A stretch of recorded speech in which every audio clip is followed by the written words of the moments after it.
Bismillahirrahmanirrahim. Assalamualaikum warahmatullahi wabarakatuh. Kita sudah pada pertemuan kelima, ya. Pertemuan kelima ini membahas tentang fitrah manusia. Ya, fitrah ini penting sebab permasalahan psikis itu di dalam konsep konseling Islam itu sangat berkaitan dengan fitrah. Ya, fitrah ini merupakan satu bentuk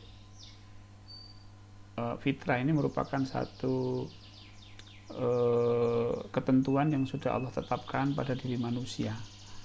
Jadi sebuah penciptaan, ya, Allah menciptakan manusia itu ada aturan, ya, ada tata caranya bagaimana manusia itu hidup. Jadi kalau manusia itu di dalam kehidupannya itu keluar dari apa yang sudah ditetapkan Allah dalam bentuk kefitrahan manusia, maka dia keluar jalur. Nah, kalau dia keluar jalur berarti dia sudah tidak fitrah lagi dan tidak sesuai lagi dengan ketentuan-ketentuan atau ketetapan dari penciptaan manusia itu sendiri sejak awal. Nah, permasalahan psikis, permasalahan mental, gangguan psikologi itu bisa dipastikan bahwa dia keluar dari jalur kefitrahan. Misalnya orang stres, depresi, ya, jangankan itu, yang bad mood saja. Bad mood itu sudah keluar dari jalur. Stres itu sudah tidak fitrah lagi, ya. Maka bagi kita yang konselor ini seharusnya menjaga diri, jangan sampai stres, jangan sampai apalagi depresi, ya, jangan sampai bad mood, ya. Bagaimana kita mau membantu orang lain kalau kita sendiri sedang mengalami masalah psikis. Nah, maka seorang konselor itu ya harus memiliki satu jiwa, keadaan kejiwaan, pikiran, perasaan yang optimal, yang positif, yang bagus, sehingga optimal di dalam membantu orang lain. Baik, kita kembali ke masalah fitrah manusia.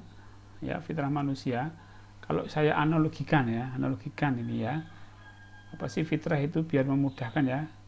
Jadi mungkin banyak sekali konsep-konsep fitrah itu, tapi saya akan membatasi hanya pada konsep untuk keperluan konseling, ya, karena fitrah itu sangat beragam pendapatnya. Saya akan mengarahkan khusus untuk keperluan memahami manusia dari sisi konselingnya. Nah,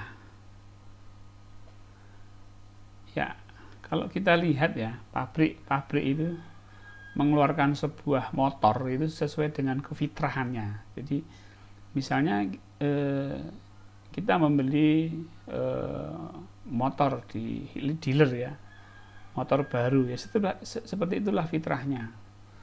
Nah, ini bisa menjadi tidak fitrah lagi ketika dimodifikasi, ya, bannya dibuat kecil, ya, terus dan lain sebagainya, atau ketika sudah dipakai ada aturan-aturan tertentu, misalnya ganti oli, misalnya servis berkala. Nah, itu dalam rangka untuk mengembalikan kefitrahan. Jadi jangan sampai dia keluar dari kefitrahan motor yang sudah dikeluarkan dari pabriknya. Ya, ini analogi saja untuk memudahkan bagaimana fitrah itu sebenarnya. Jadi fitrah itu pabrik mengeluarkan dalam keadaan yang keluaran pabrik itu ya sudah dirancang sedemikian rupa oleh pabriknya, ya.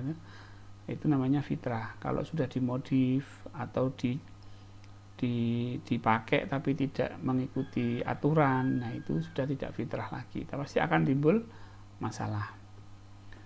Nah, Allah menciptakan manusia sama. Allah menciptakan manusia itu sesuai dengan fitrahnya, dan fitrah ini tidak akan berubah. Nah, fitrah itu apa? Agama yang lurus. Agama yang lurus itu ya Islam ini. Maka antara manusia dan agama Islam, ya, agama Islam pun disebut dengan agama fitrah.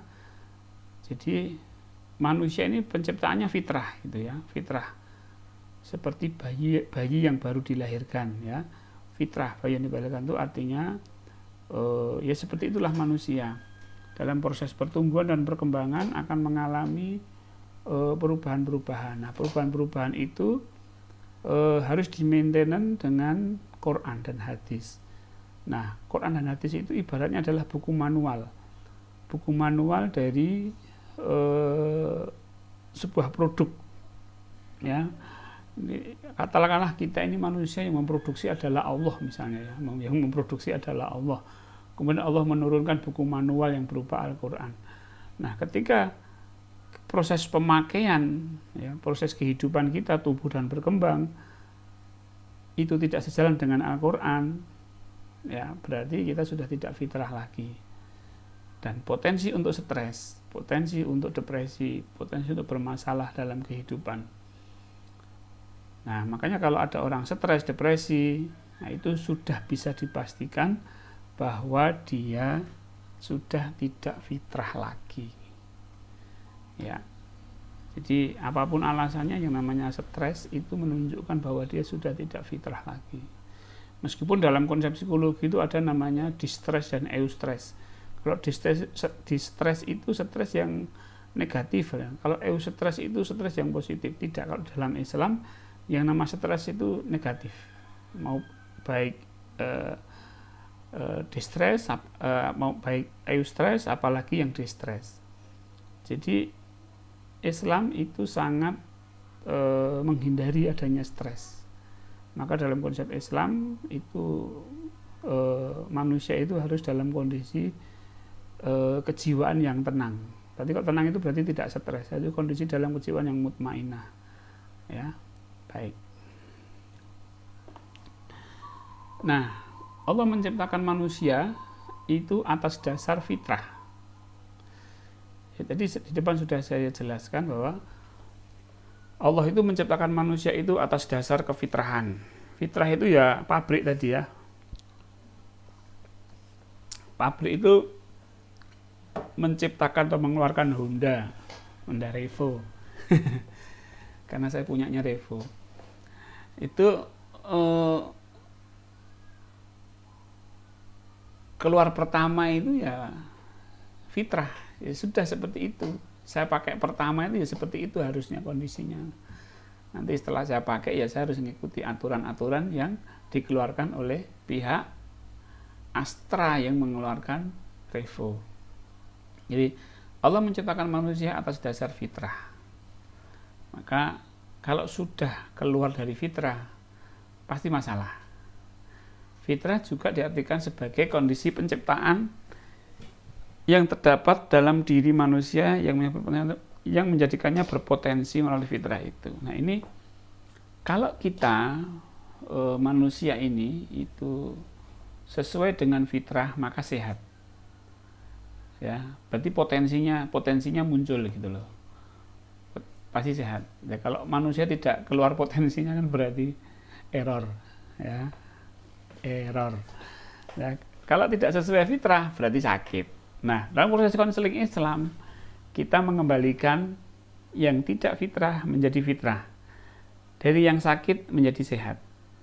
Itu ini konsepnya. Jadi kita lihat nanti, silahkan kalian explore, ya, kefitrahan manusia yang ada di Quran dan hadis itu apa saja. Ya, ternyata manusia itu makhluk sosial, itu fitrah. Manusia itu harus makan, nah itu fitrah. Manusia itu harus nikah, nah, harus menikah, ya kecuali kalau belum ada jodoh, ya. Yang penting tidak memutuskan diri untuk tidak menikah. Yang penting tetap berniat untuk menikah ketika dia sudah waktunya. Nah, kalau dia tidak menikah pasti masalah. Makanya ada kefitrahan tertentu, karena ini juga menunjukkan batas-batas, ya, Contoh misalnya fitrah makan. Kalau kelebihan sudah kenyang masih makan, nah itu sudah tidak fitrah, pasti nanti timbul masalah. Nah, masalah seksual, manusia itu diberikan hawa nafsu, birahi atau dikasih dorongan seksual oleh Allah Subhanahu wa taala. Ketika itu disalurkan kepada pasangan yang resmi, yaitu sehat. Tapi kalau sudah keluar dari itu, selingkuh atau yang lain, itu berarti sudah tidak sehat, artinya sakit, ya.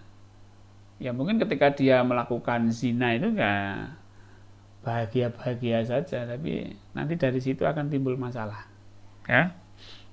Baik. Fitrah berarti suci, at-tahir, toharoh, ya, kalau kita bersuci itu suci, kembali kepada yang suci, bisa jadi itu. Jadi kalau kita itu sudah tidak fitrah, berarti tidak suci, artinya kecampuran hal-hal yang kurang baik gitu, ya, maka dikembalikan lagi kepada kesuciannya. Sebenarnya kesucian itu ya jiwa yang fitrah, ya Idul Fitri, kembali kepada yang suci. Nah, baik, kita akan bicara dulu ini, nanti bagaimana mengembalikan kefitrahan itu. Konsepnya nanti ada di belakang. Fitrah berarti berpotensi berislam, ya. Maka Islam itu agama yang fitrah. Berarti agama yang sesuai dengan kefitrahan manusia. Bagaimana dengan agama yang lain? Ya tidak sesuai. Islam mengatur pernikahan. Agama lain misalnya tidak diperbolehkan menikah. Agama Islam boleh cerai. Agama lain sesuatu yang sudah disatukan tidak boleh diceraikan, misalnya gitu. Nah, berarti ini fitrahnya memang harus cerai-cerai gitu. Baik. Nah, apa fitrah berpotensi berislam ini? Maknanya menegaskan bahwa fitrah adalah penyerahan diri kepada yang maha mutlak. Jika tidak, maka berarti dia berpaling dari fitrahnya. Ya, jadi kita harus kembali kepada yang fitrah. Maka nanti di dalam proses konseling, ya, proses konseling itu kita lihat hal-hal apa yang hal apa saja yang dia keluar dari kefitrahan manusia. Nah, itu kita catat. Kemudian di dalam proses konseling kita ajak mereka untuk sadar dan pasrah. Ya, pasrah kemarin menjadi fokus daripada model dari konseling Islam kita, ya. Jadi intinya kalau untuk bisa fitrah itu ya kuncinya pasrah gitu. Ya, kuncinya pasrah. Kalau orang sudah pasrah, itu mau membenahi atau mau memperbaiki hal-hal yang tidak sesuai dengan fitrah itu mudah. Tapi kalau belum pasrah kepada Allah, hal-hal yang tidak fitrah itu akan sulit untuk dibenahi, bahkan mungkin tidak bisa. Ya, maka kuncinya pasrah dulu, baru dibenahi kefitrahannya. Oke, lanjut ya. Nah, fitrah juga berarti potensi dasar manusia atau perasaan untuk beribadah dan menyadari Allah. Jadi fitrah ini salah satu bentuk fitrah manusia itu adalah dia beribadah kepada Allah, mengabdi kepada Allah. Dan untuk bisa mengabdi dengan benar, maka dia harus sadar Allah. Jadi kefitrahan itu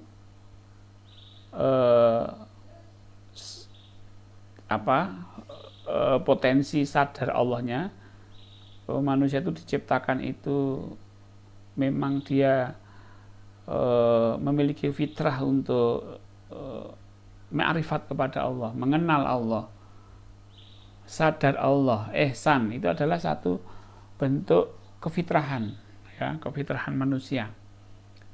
Nah, dari sini, dari kefitrahan ini, dari sadar Allah ini, maka mereka bisa melakukan ibadah dengan benar.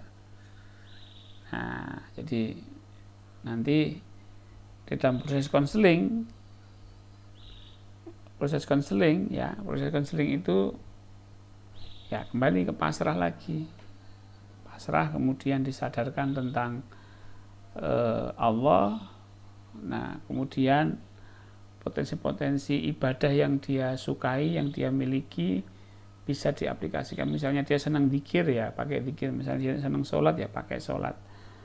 Tapi sholatnya sholat yang sadar Allah, zikirnya yang zikir yang sadar Allah, baca Qur'annya ya baca yang sadar Allah, sehingga secara otomatis kefitrahannya akan muncul lagi.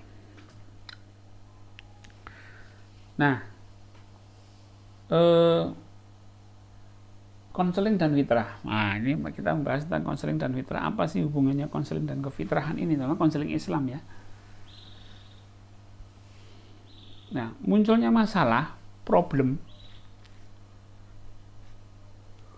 munculnya masalah-masalah psikis karena keluar dari kefitrahan,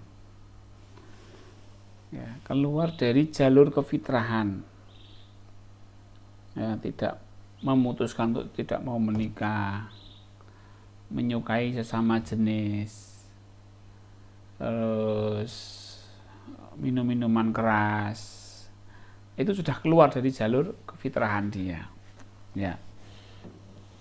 Nah, bagi konseling Islam, seorang konselor tentunya tidak akan artinya tidak akan menyinggung atau tidak fokus kepada perilaku dia yang keluar, tapi lebih pada masalah psikisnya apa. Nah, masalah psikisnya apa, kemudian dia diajak untuk tenang, diajak berserah, nah, kemudian baru menyentuh hal-hal yang membuat dia perilaku-perilaku yang keluar dari jalur, itu baru bisa. Jadi konseling Islam itu tidak semata-mata tidak memperbaiki akhlak, ya. Akhlak itu nanti setelah psikisnya itu sehat, gitu. Kalau belum sudah masalah akhlak, orang lari, ya kan? Orang nggak mau konsultasi karena apa? Ya, dia menghadap psikolog, bukan menghadap ustadz, gitu. Kalau mungkin menghadap ustadz, ya hal-hal yang haram-haram itu. Tapi kalau dia menghadap seorang konselor Islam, maka yang diurusi adalah bagaimana kamu bisa tenang dulu. Setelah kamu tenang, maka ditunjukkan hal-hal bahwa zina itu tidak baik, bahwa menyukai sama jenis itu akan menimbulkan masalah. Nah, itu akan bisa. Ya, baik. Kemudian konseling Islam mengembalikan kefitrahan klien melalui proses-proses konseling, ya. Nah, nanti kita akan belajar tentang proses konseling itu ternyata kompleks, ya. Kompleks sekali dan tidak boleh sembrono. Ya, sembrono itu apa namanya? Sembrono itu ngawur, gitu, ya. Ngawur, ya. Konseling itu ada tekniknya, konseling itu ada tata caranya. Ya, kita sudah tahu bahwa yang namanya minuman keras itu tidak baik, tapi itu kalau dikeluarkan itu akan pertama kali, ya, dikeluarkan dulu sebelum dia mencapai ketenangan, maka dia akan mereject, ya, akan menolak konselor. Kalau sudah gitu sudah susah, dia ada barrier atau ada lapisan, maka nanti yang muncul ya itu ego defense itu akan memperlama proses konseling. Dan kalau sudah gitu udah gagal sudah konselingnya, karena sudah kepercayaan klien sudah hilang. Nah, yang ketiga, jalur kembali ke fitrah, maka manusia akan sehat kembali mental. Ya, kita kembalikan ke fitrahan manusia, maka dia akan sehat mental. Ya, fitrahnya misalnya, fitrahnya tubuh ya. Tubuh itu kalau makan misalnya makan sebelum makan ketika lapar, berhenti sebelum kenyang, itu sehat, itu namanya fitrah. Kalau makan ketika kenyang berhenti kalau belum habis, nah itu berarti sudah tidak fitrah lagi, itu timbul masalah. Jadi jalurnya dikembalikan lagi ke fitrahannya. Ya, kunci untuk mengembalikan kefitrahan itu adalah ketundukan dia kepada Allah, artinya kepasrahan dia kepada Allah. Kalau sudah pasrah kepada Allah, maka mudah untuk mengarahkan dia untuk tunduk, untuk mengikuti aturan-aturan Allah itu. Tapi kalau tunduknya aja belum ada, ya bagaimana? Ya, makanya banyak orang-orang yang seolah-olah, ya bukan seolah-olah, dia terang-terangan menantang Tuhan gitu, menantang Allah ya. Misalnya orang yang suka sesama jenis itu, misalnya ya saya sudah ditakdirkan gini, gimana lagi, ya, itu namanya menantang, padahal dia sudah keluar jalur. Nah, kalau dia pasrah nanti akan bisa sembuh. Tapi kalau dia sudah menentang begitu, ya baik. Selanjutnya, nah, fitrah dan agama, fitrah itu bentuk asli originilnya kita. Ya, seperti bayi yang baru dilahirkan. Apa jiwanya itu loh. Yang dimaksud itu jiwa kita. Jiwa kita itu, kita fitrah itu berarti jiwa kita itu seperti bayi yang dilahirkan. Apa bayi yang dilahirkan itu? Jiwa yang tidak merasa memiliki apa-apa. Ya, jiwa yang merasa tidak memiliki apa-apa, artinya jiwa yang belum dikotori oleh egoisme, keakuan. Nah ini, jadi kalau kita kembali kepada kefitrahan atau tidak memiliki apa-apa, maka hidupnya bahagia. Artinya rasa kepemilikan, ya tetap yang namanya misalnya kendaraan itu atas nama kita, tapi jangan sampai kita merasa memiliki terlalu mendalam. Nah, stres berat yang sering muncul itu karena faktor kehilangan pasangan hidup atau kehilangan calon pasangan hidup. Bahkan yang sering bunuh diri itu karena kehilangan calon pasangan hidup ya. Kalau kasus-kasus terjun dari Grand Mall ya, dari mall di Jakarta atau di mana itu terjun gitu, ternyata dia ditinggal pacarnya. Nah ini, maka kefitrahan ini perlu ditumbuhkan ya, walaupun tidak 100% ya tetap harus ditumbuhkan. Yang namanya pasangan hidup itu satu saat akan ditinggal, jadi jangan terlalu mencintai cukup apa yang diperlukan saja ya, karena nanti kalau terlalu memiliki ya nanti kalau ditinggal bisa muncul depresi. Baik, oke ya, agama Islam adalah agama fitrah, artinya agama yang paling sesuai dengan kefitrahan manusia.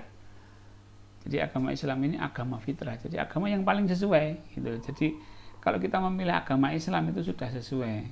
Konseling Islam itu sebenarnya sangat sesuai sekali. Ya, konseling Islam itu sangat sesuai sekali. Ya.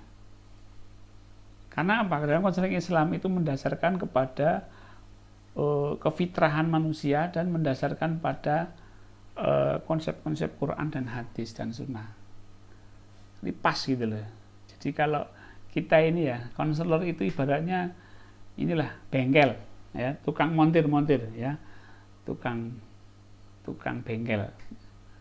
Jadi tapi kita tahu bahwa tahu manualnya dan tahu aslinya ya. Misalnya Revo ini sudah saya modifikasi gitu, dan saya ingin Revo ini kembali kepada fitrahnya, maka si bengkel ini akan mengacu kepada penciptaan aslinya seperti apa, dan yang rusak apa itu di manual disesuaikan.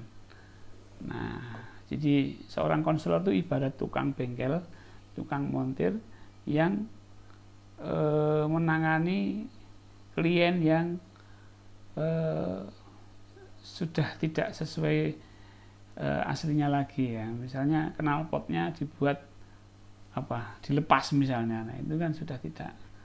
Nah, bagi tukang bengkel atau montir itu dipasang lagi sehingga suaranya halus. Nah, itulah kira-kira. Oke. Nah, ini kalau tadi yang sudah saya singgung bahwa nafs itu jiwa yang lahir tanpa ego, ya kan? Kalau kalian melihat di rumah sakit itu, di bayi-bayi itu yang melahirkan itu satu nangis bisa nyetrum gitu ya. Beberapa bayi ikut nangis. Karena apa? Karena seperti tidak ada batasan ini aku itu kamu gitu. Nah, ini yang jadi nafsnya itu masih orisinil, belum kemasukan egoisme atau keakuan ya. Nah, agama mengarahkan agar manusia kembali kepada nafs, yaitu diri yang tanpa ego.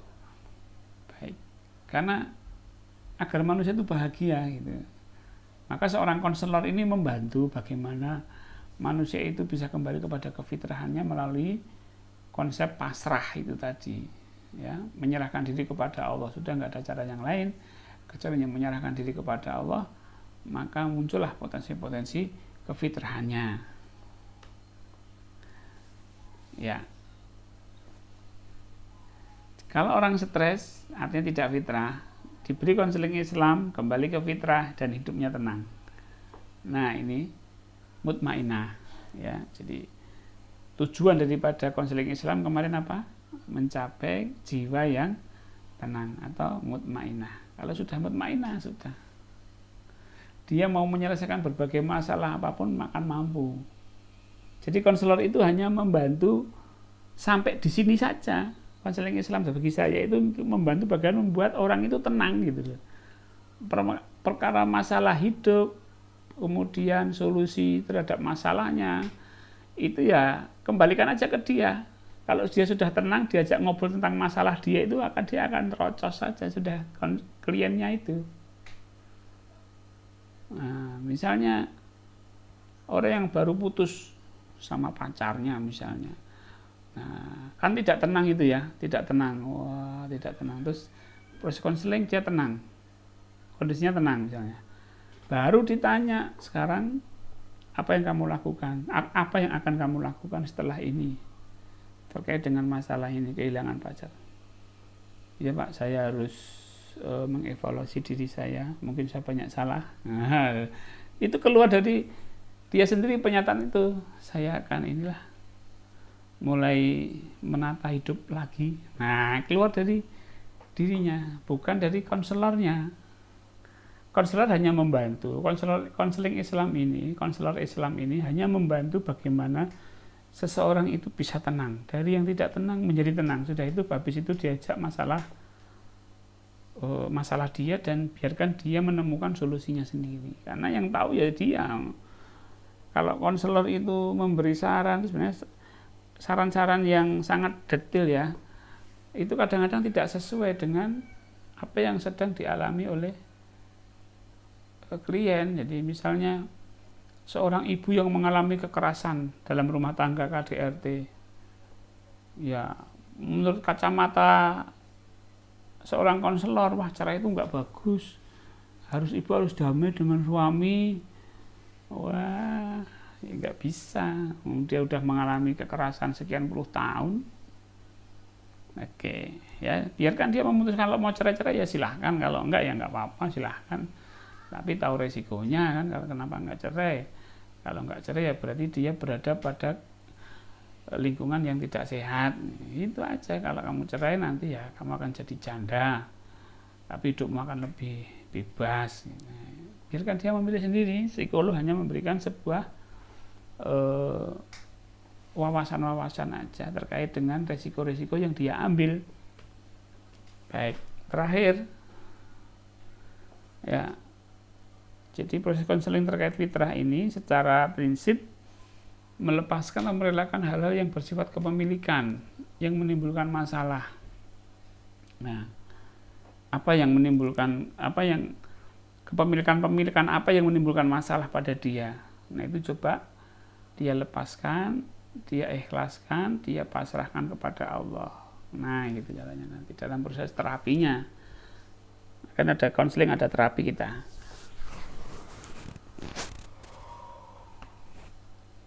Baik, menyadarkan kepada klien bahwa manusia semuanya milik Allah dan akan kembali kepada Allah.